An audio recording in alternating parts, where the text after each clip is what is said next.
Chers amis, bonjour. Aujourd'hui, nous sommes lundi matin. Le lundi fait suite au dimanche.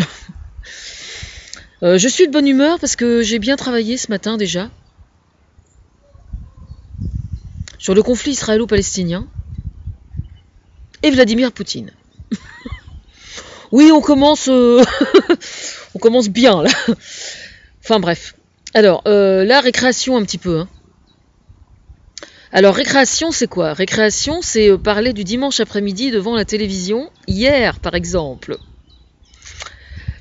Alors, pour mémoire, donc, il s'agit d'un Vivement Dimanche extrêmement particulier consacré à Pierre Perret. Alors, j'ai pris des notes, j'ai pris des notes. Enfin, je ne sais pas ce que je vais en faire d'ailleurs, mais bon, c'est pas grave.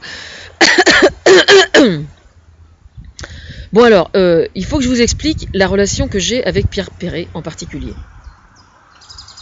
Quand nous étions enfants, mes frères et sœurs et moi, il arrivait, comme dans beaucoup de familles, que nos parents s'engueulent. Ce qui n'est pas très original, il faut bien l'admettre. Mais il se trouve qu'il y avait quelques personnes, quand elles pointaient leur nez devant le petit écran, enfin quand elles apparaissaient à la télé, qui avaient le pouvoir de calmer tout le monde. Et chez mes parents, c'était Pierre Perret. C'était pas le seul, il y avait aussi Henri Salvador. Henri Salvador et Pierre Perret, les autres, aucun autre n'avait ce pouvoir-là de faire l'unanimité à ce point-là. C'est comme ça. Voilà. C'est-à-dire qu'ils pouvaient s'engueuler dès l'instant que Pierre Perret parlait, tout le monde se taisait, puis ils étaient là. Comme ça. Voilà, c'est comme ça. Et moi, évidemment, c'est vrai que j'ai toujours eu, en dehors de ça, j'ai toujours eu une relation avec les chansons de Pierre Perret extrêmement tendre et bouleversante. J'ai une admiration sans borne pour le bonhomme, quoi. Alors pourquoi ? Hormis son talent. Alors c'était très rigolo hier parce que je revoyais des images du début de sa carrière. Et c'était vraiment le clone de Brassens, quoi. C'était vachement sérieux et tout, avec sa petite guitare debout et son costume et tout. C'était super tendre à revoir, enfin à voir, parce que moi je n'avais jamais vu ces images-là encore. C'est juste extraordinaire, quoi, vraiment extraordinaire. En fait, j'ai énormément de choses à dire sur cette émission, donc je pense que je vais en oublier probablement. C'est pas grave, je referai une vidéo si c'est le cas. Mais je trouve que c'est plus marrant de parler comme ça, sans avoir pris de notes quasiment, et de donner son ressenti. Je pense que c'est intéressant. Alors évidemment, ce qui est assez curieux à observer quand même, c'est le fait de se sentir si proche de quelqu'un en tant qu'exemple dans le milieu artistique, n'ayons pas peur des mots, et de constater quand même que par la vie qu'il mène, et le reportage que j'ai vu hier, bon, je me doute bien qu'il y a eu quelques petits aménagements, faut pas me prendre que pour une bille non plus, mais quand même, de remarquer à quel point au niveau de sa vie et de ses valeurs au quotidien, je puisse être si proche de lui, quoi. Ça, c'est quand même extrêmement troublant. Alors, je tiens à préciser que si y a eu le côté le aviculture, le coucou de reine, etc., c'est entièrement lié à moi, bien évidemment, parce que moi, j'habite à côté de Pavilly, et donc Pavilly, au 19e siècle, c'était une ville qui était connue notamment pour une race de poules qui s'appelle la poule de Pavilly, qui est une race en voie de disparition. Et moi, j'ai fait des concours avicoles, j'ai fait de la reproduction, de la sélection de races, etc., etc. Donc c'est absolument passionnant. Je recommande à tout le monde de s'intéresser à ça, parce que c'est vraiment intéressant. Et mais ce qui est intéressant, c'est d'arriver à en promouvoir la race au point que ça puisse déclencher des vocations chez certains aviculteurs sur le plan professionnel, et que les hôteliers revendiquent le fait de cuisiner les volailles et tout ça. C'est ça qui est intéressant.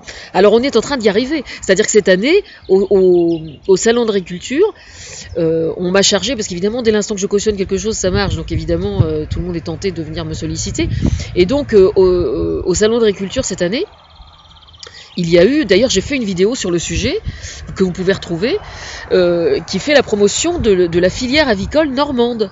Et donc pas avec la poule de Pavilly, parce que malheureusement il n'y a pas encore comment dire, d'agriculteur qui a eu envie de relever ce défi-là en particulier, mais au sujet de la poule de Gournay. Parce que la poule de Gournay, qui a un plumage caillouté, pour être précis, et ben, la poule de Gournay, il y a une filière qui existe et qui était au salon d'agriculture, etc., etc. Donc je suis super fière d'avoir boosté ça et d'y être un tout petit peu pour quelque chose, quoi. Voilà. Bon alors, j'ai un détail quand même technique, hein, parce que Pierrot, il a raconté des conneries. Hein, mais de toute façon, là, sur ce point-là en particulier, je sais pourquoi il a raconté des conneries, il l'a dit uniquement pour que je relève. Alors, soit je relève. Quand il est dans son poulailler, qui montre les petits poussins d'un jour ou deux, sous la lampe, et qui dit « Ouais, dans quelques semaines, ils vont galoper dans l'herbe. » Tiens, et oh, 6 semaines. Il faut 6 semaines de chauffage du poussin, d'accord ? Avant 6 semaines, il est absolument hors de question de laisser un petit poussin aller à l'herbe. Non, mais ça va pas, non. À partir de 6 semaines, s'il fait beau, on peut le mettre en extérieur. Mais pas avant, grand Dieu. Mais de toute façon, il l'a fait exprès, hein. Bon, c'est pas grave. Glissons. Alors, en fait, oui, il mène très exactement la vie que j'ai l'intention de mener. Que j'ai déjà menée en grande partie dans une vie antérieure, mais que j'ai bien l'intention de mener avec mon chéri à l'avenir. Voilà. Bon, sinon, bah, évidemment, il y a eu plein de choses super intéressantes de raconter dans l'émission, quoi. Donc, pour moi, c'est vraiment une émission collector, quoi. Alors, j'ai bien compris que tous les techniciens s'étaient adaptés et tout pour tourner l'émission, histoire de dire, si on a l'occasion d'en refaire une autre avec quelqu'un d'autre, c'est faisable. Alors, j'en prends note. J'en prends note, il n'y a absolument aucun souci là-dessus. Et enfin voilà. Alors au sujet des chansons de Pierre, il y a quand même, j'ai retrouvé notamment certaines chansons qui ont été citées ou où on a vu Pierre en train de les chanter. Tiens, d'ailleurs, j'ai une parenthèse à faire au sujet des morceaux qui ont été interprétés par lui sur la scène, dans le studio Gabriel. Donc, ils étaient en playback. C'est très laid d'essayer de me prendre pour une dinde. C'est très laid et très méchant. Parce que j'ai bien vu que c'était pas du vrai direct. Hein. Et d'ailleurs, les morceaux où Pierre est devant le micro, soi-disant en train d'enregistrer, c'est pareil. Il n'est pas en train d'enregistrer. Il est filmé, soi-disant en train d'enregistrer, mais il n'est pas en train d'enregistrer vraiment. Et je trouve que c'est dommage, parce que l'expression n'est pas la même. Vous pensez que c'est pareil? Eh bien non, ça n'est pas pareil. Enfin, moi, je vois la différence, en tout cas. Bon, sinon... oui, j'ai retrouvé avec plaisir certaines chansons qui étaient qui étaient dans un coin de ma mémoire, mais que ça fait vraiment longtemps qu'elle m'était revenue. Je me suis dit, ah oui, merde, tiens, c'est... Alors, Blanche...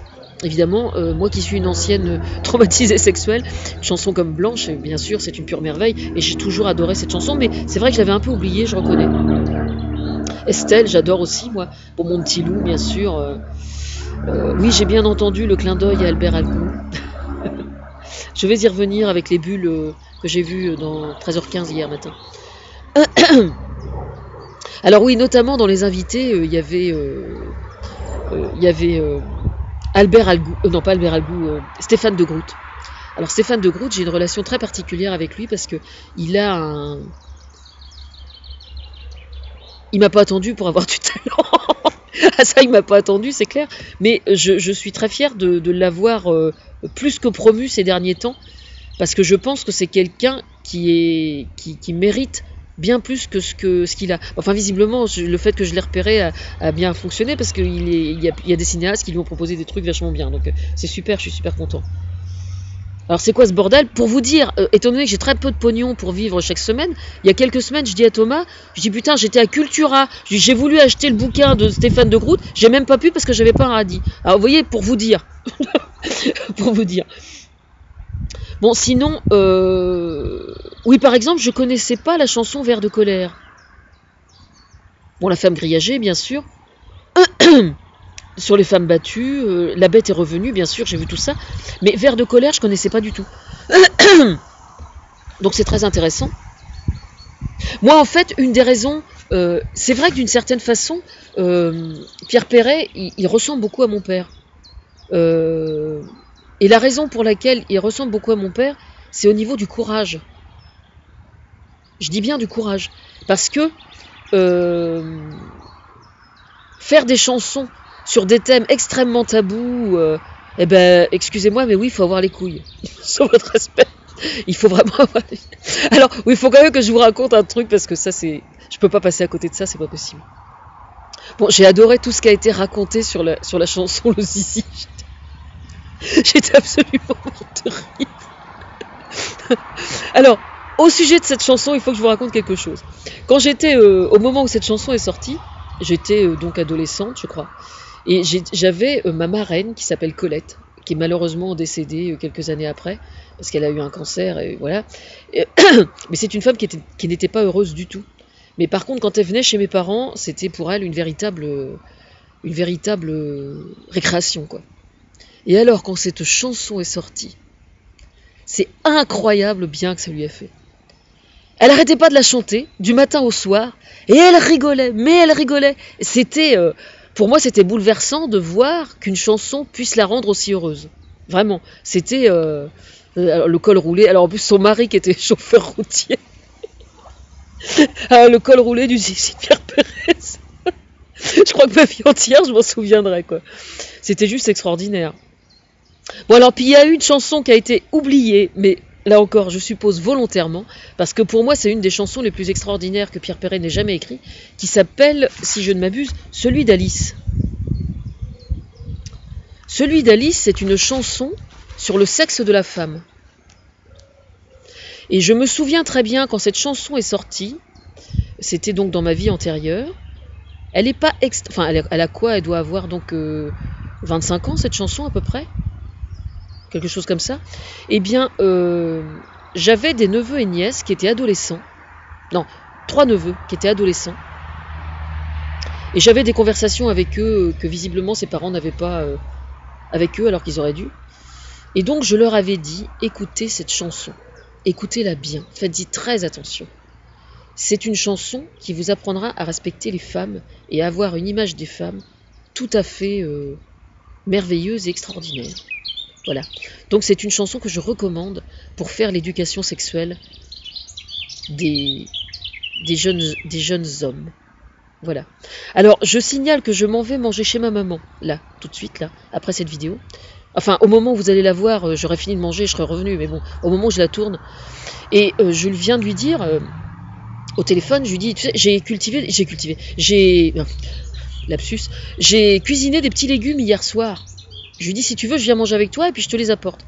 Et puis au téléphone, je lui dis, alors, as-tu regardé la télé hier soir?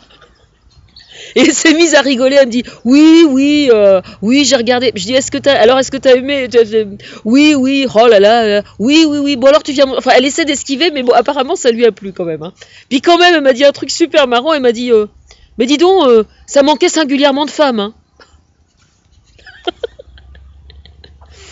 Moi, je dis que l'essai est tout à fait concluant. Hein. Bon oui, il faut que je précise un truc au sujet des poussins.